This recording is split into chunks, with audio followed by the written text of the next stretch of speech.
Does the lab rat thank the scientist for the cheese that it gets when it completes the maze? Or does the lab rat wonder that if it were to escape the illusion of safety and security of the walls of the maze, that maybe more rewards for it lie beyond for the lab rat? And I pose this question, and I know you're probably thinking, well, what the fuck is he on about? I pose this question because as many of us feel, especially with recent events, we feel like we're stuck in this environment, this corporate world where, we're basically forced to behave a certain way and speak a certain way and only defend ourselves when is legally allowable, and to protest peacefully and only act a certain way in order to maintain the status quo. And I bring all this up because I recently had a conversation with somebody that I work with at my 9 to 5, and the conversation disgusted me, yet it reminded me that I'm normal, right? And I don't mean normal in terms of regular society, but normal as a human being to feel disgusted about what was said in this conversation. And this conversation was with a woman that I work with who had stated that she preferred to be in a corporate world where she is treated as a number, that she did not want to be seen as an individual. And the conversation was much longer, obviously, and there was no sarcasm. This person was dead serious that they preferred that they be treated as a number because they had the privilege and the honor of working for this company. Yet, the reality is that you being a human being, you are not supposed to be limited to your life being nothing but being a corporate wage slave. And it just got me thinking that, we look at these situations, we look at the world, right? We look at what's going on in the economy. We look at, the genocide in Gaza. We look at the war in Iran. We look at the mass surveillance and takeover of AI. And you feel disgusted. If you are a normal person, you feel disgusted. But that's a good thing. It is a good thing to look at these events and these situations. And when you react with disgust, use it as your reminder that you are okay. Mentally and spiritually, you are okay, right? You may be depressed, you may be sad, you may be sick, tired, whatever it may be, but your core is telling you that you are not okay with these things that are happening. Again, this is not Zaza. This is a sweet tea backwood. Very good flavor. Sometimes I like smoking the smaller cigars because the big ones hurt. Just kidding. I don't want to burn a whole 1 hour long cigar. I just want something quick.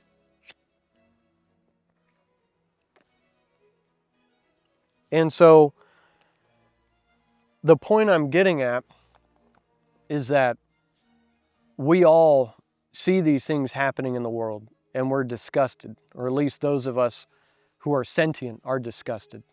There's no way that you can look at what's happening in Gaza, the fact that these Zionist rats are sniping children as they try to get food, and laughing about it and posing pictures with the dead bodies of these children.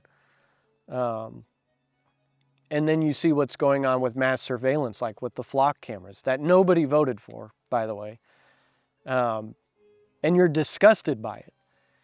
And again, it's a good thing to feel that disgust. It lets you know that you're not too deep. You're not too far gone. You're able to save yourself. And it's important to, again, have these situations that remind you of that, because the system is designed to make us feel like we have no power. The system is designed to make us feel like the Second Amendment is a privilege.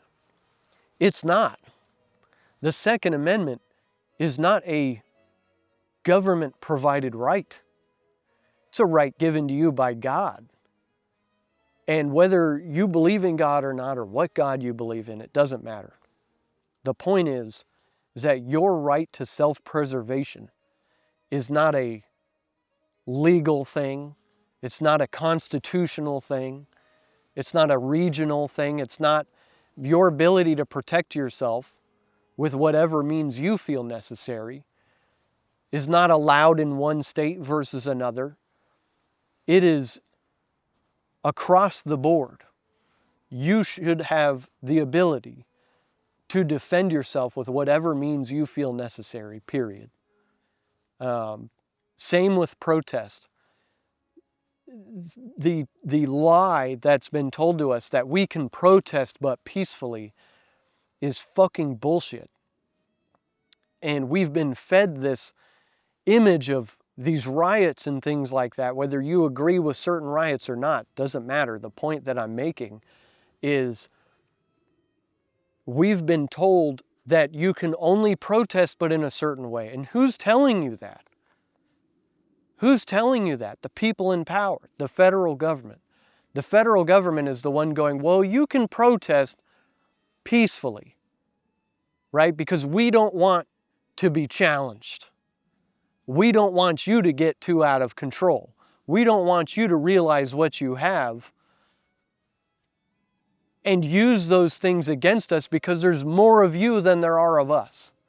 There are more gun owners than there are federal agents. There are more gun owners than there are people in the government that are telling you that you can or can't do a certain thing. And recently, with the amount of talk, the amount of censorship that's been going on, especially in regards to what's going on with, Israel and all this anti-Semitism stuff, and regardless of what your views on the Jewish people are, is irrelevant. But the point is that free speech is unlimited across the board. It is not a privilege, and it is not a constitutional right. It is a right given to you by God. We were given voices to say and to protest and to fight against evil and tyranny, period. And to think that stops at whatever the government feel is allowable, whether you have a gun or body armor or the ability to protest or the ability to say what you want, and to feel like that is something that you have to tiptoe around is wrong. God is above all, regardless of which God you believe in, right? I consider myself a Christian. I feel like when I meet God eventually, I do not want to tell him that I didn't act, or I didn't say what I needed to say, or I didn't protest because of this made-up government that's ran by these Zionists told me that I couldn't do that. That is a weak excuse. And I would rather die doing the right thing than to live in a world or be met with an opposing force, if you will, that's trying to limit me in my potential. And for the FBI guy listening, this is not an incitement of violence. This is not a call to violence. This is not me saying I'm going to do something. This is a thought experiment. This is something that I'm putting out there to open a dialogue and let people know that they are free, regardless, again, of your religion or where you stand or where you're at. I'm just posing this, again, as an idea, something to think about. Imagine if, when Jesus Christ was performing these miracles and doing things that we've learned about in the Bible. Imagine if when the Pharisees came to him and said, hey, you can't do that. You can't perform these miracles. You can't say what you're saying. You can't do that. Imagine if Jesus just said, you're right. I don't want to get in trouble.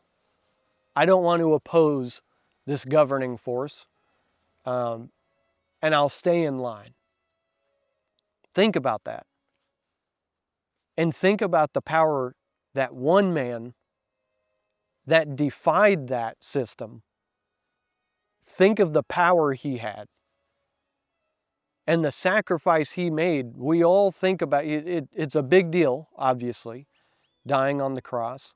Think about the power that that one act had on the entire world.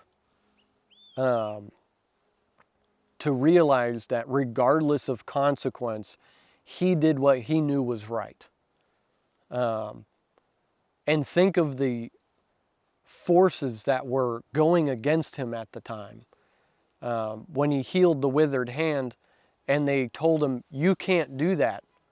You can't do that, right? You cannot perform these miracles. And he said, if you have the ability to help somebody, why wouldn't you? Isn't it worse to stand by knowing you can help and choosing not to because of some rule? And they immediately plotted to kill him. And regardless of that consequence, he still did what was right. And he benefited these people through his acts for the better. And that trickle effect had a much larger effect on the world than if he would have just said, you're right. I'll be good and I'll obey.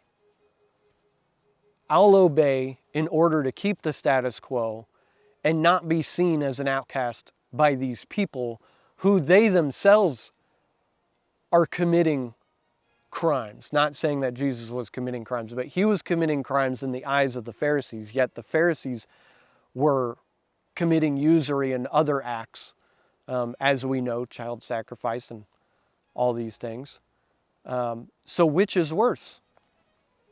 Which is worse? We look at things like the Epstein files, and we read this and we're so disgusted by what's going on, yet there's so many people who are saying, well, I gotta protest peacefully or else I'll get in trouble. Get in trouble in the eyes of who? Murderous Zionist pedophiles? That's who you're afraid of offending? That's who you're wanting to be obedient to? That's disgusting.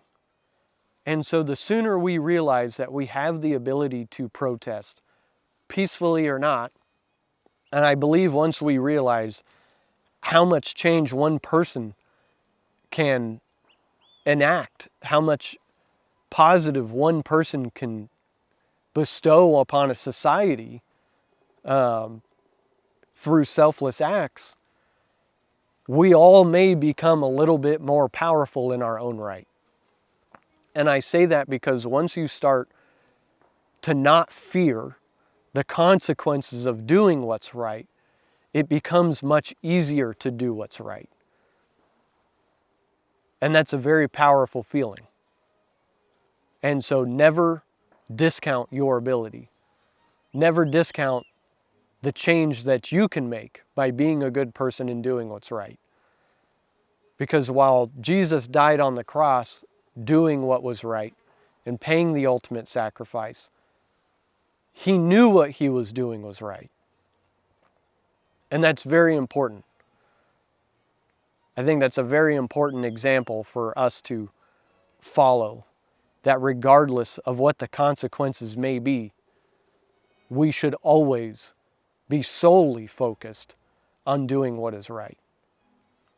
And the disgust that you feel when you see the wrongdoings of others should be your, or at least the signal to let you know that you are on the right side.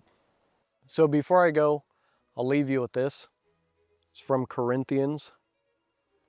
Therefore we do not lose heart, though outwardly we are wasting away, yet inwardly we are being renewed day by day.